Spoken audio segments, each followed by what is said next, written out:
2016 की सुबह एक बवाल कटता है टर्की की सड़कों पर। चारों तरफ मिलिट्री टैंक्स, F-16 प्लेन्स घूम रहे होते हैं और खबर आती है टीवी मीडिया पर कि टर्की के अंदर कू होने जा रहा है। कू मतलब तख्ता पलट होने जा रहा है और इस खबर के कारण पूरे टर्की में या पूरी दुनिया में खलबली मच जाती है। लेकिन जब हम टर्की का इतिहास देखते हैं तो हमें लगता है कि ये तख्ता पलट कोई बहुत बड़ी चीज़ नहीं है। दरअसल टर्की दुनिया के कुछ ऐसे मुल्कों में शामिल है या शायद दुनिया का पहला ऐसा मुल्क है जिसके अंदर मिलिट्री को, आर्मी को ये परमिशन दी गई है कि जब उसको लगे कि सरकार, जो पॉपुलिस्ट गवर्नमेंट बैठी होती है, सरकार सेंटर में बैठी होती है, अगर उसको लगे कि ये ज़्यादा इस्लाम को इंटरफेयर कर रहे हैं या ज़्यादा इस्लामिक इंटरफेरेंस अलाउ कर रहे हैं अपनी गवर्नेंस में या ज़्यादा इस्लाम को तवज्जो दे रहे हैं, तो टर्की की मिलिट्री को ये पूरी आज़ादी है कि वो अपनी देश की सरकार का तख्ता पलट कर दे और सत्ता अपने हाथों में ले ले। जी हाँ, तुर्की दुनिया का पहला ऐसा मुल्क है जिस मुल्क के अंदर वहाँ के संविधान ने वहाँ की मिलिट्री को ये अधिकार दे रखे हैं कि अगर वहाँ की मिलिट्री को लगे कि उस देश की जो संवैधानिक सरकार है, जो चुनी हुई सरकार है, वो सरकारी कामकाज में इस्लाम को ज़्यादा तवज्जो दे रही है, इस्लामिक प्रिंसिपल्स को ज़्यादा तवज्जो दे रही है, तो वो मिलिट्री तख्ता पलट कर दे सत्ता का और ख़ुद सत्ता अपने हाथों में ले ले। ये दुनिया का पहला मुल्क है और शायद इकलौता मुल्क है। अभी हमने कुछ दिन पहले, शायद कुछ महीने पहले, हमने म्यांमार में जो हुआ वो देखा, कैसे म्यांमार की सत्ता को पलट दिया गया, कैसे आज मिलिट्री म्यांमार में सबसे ताकतवर इंस्टीट्यूशन फिर से बन गई है। लेकिन ऐसा टर्की में वहाँ के संविधान ने ही दे रखा। लेकिन दरअसल ये लफड़ा है क्या? टर्की ने ऐसा क्यों किया? दरअसल इसके पीछे एक बहुत बड़ी वजह है टर्की का संविधान लिखने वाले मुस्तफ़ा कमाल अतातुर्क। अतातुर्क एक बहुत ही सेकुलर व्यक्ति थे और जब उन्होंने इस्लामिक कैलिफेट को उठाकर बाहर फेंक दिया, इस्लामिक खिलाफत को बाहर फेंक दिया टर्की से, और उन्होंने टर्की को एक सेकुलर मुल्क बनाने की कोशिश की। सेकुलर मुल्क बनाने की चाहत में उन्होंने सबसे पावरफुल इंस्टीट्यूशन तैयार किया मिलिट्री का। उनका मानना था कि एक मिलिट्री ही है जो एक सेकुलर वैल्यूज़ के ऊपर काम करती है और सिर्फ मिलिट्री ही है जो इंश्योर कर सकती है कि वहाँ के लोग सब एक सेकुलर सोच को पालन करें। मुस्तफ़ा कमाल अतातुर्क ने टर्की की सिविलियन लाइफ से इस्लाम को बाहर फेंक दिया। हेडस्कार्फ, जो हिजाब है, हिजाब को बैन कर दिया गया, बुर्के बैन कर दिए गए, स्कूलों के अंदर कोई इस्लामिक शिक्षा नहीं दी जाएगी, कोई फतवा नहीं पढ़े जाएंगे। जिस चीज़ के ऊपर इस्लाम का नाम लिखा हुआ था उस चीज़ और उस पहचान को फेंक दिया गया पर्सनल पब्लिक लाइफ से। स्कूलों के अंदर इंस्पेक्शंस होती थी मिलिट्री की, कॉलेजेस के अंदर इंस्पेक्शन होती थी मिलिट्री की। ये चेक किया जाता था कि किसी बच्चे को कोई इस्लामिक शिक्षा तो नहीं मिल रही है। ये इस तरीके से टर्की ने अपनी सेकुलर वैल्यूज़ को प्रिजर्व करके रखा आर्मी के सहारे। और अगर किसी भी सरकार ने इस प्रिंसिपल को वॉयलेट करने की कोशिश की, सेकुलर प्रिंसिपल को, और इस्लाम को ज़्यादा सरकार में तवज्जो दी, तो उस सरकार को बाहर फेंक दिया गया। 1960 से 1980 के बीच में 3 सरकारें ऐसी थी जिनको तख्ता पलट करके भगा दिया गया मिलिट्री द्वारा, ताकि टर्की की जो सेकुलर वैल्यूज़ है वो ज़िंदा रह सके। आज टर्की किसी मायने में अपने पड़ोसी ग्रीस या स्पेन या इटली से अलग नहीं है।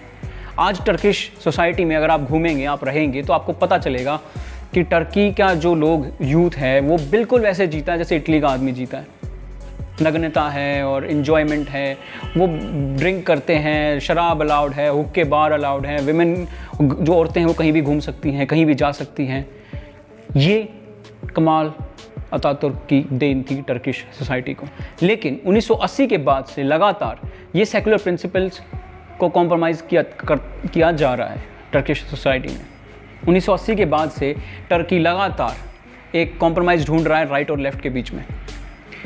2002 के बाद जब रेसेप तैयप अर्दोगान की जब सरकार बनी, ये प्रधानमंत्री बने, फिर राष्ट्रपति बने, फिर दोबारा ऐसे चलता रहा इनका, इन्होंने इस्लाम को ज़्यादा तवज्जो देनी शुरू की।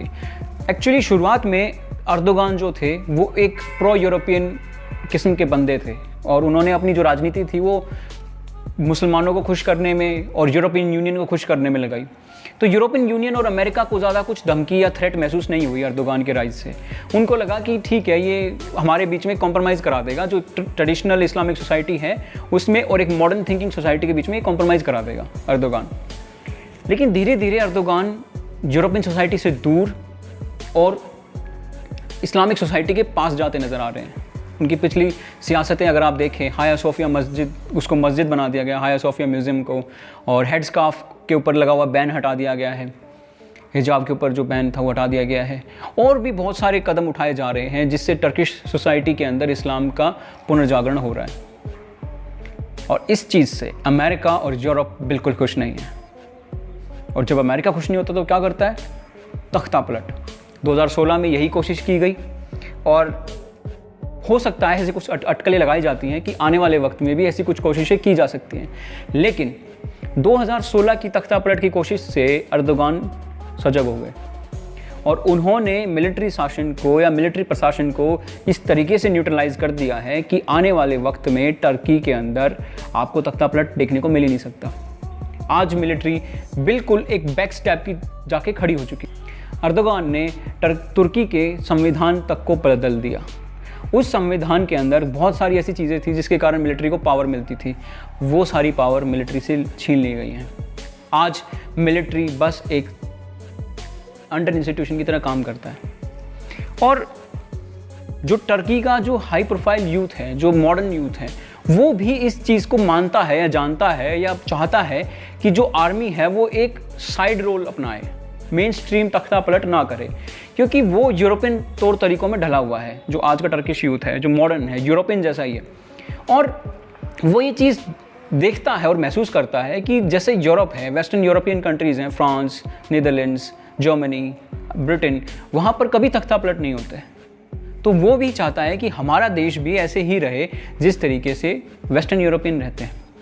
तो इसीलिए जो आज का टर्की है या आज के टर्की के जो नई नवेली सोच वाले जो बाशिंदे हैं, वो खुद नहीं चाहते कि टर्की के अंदर तख्ता पलट हो, और इस चीज़ का फ़ायदा अर्दोगान बखूबी उठा रहे हैं। अर्दोगान ने अपनी इस काबिलियत से दोनों पक्षों को खुश कर दिया।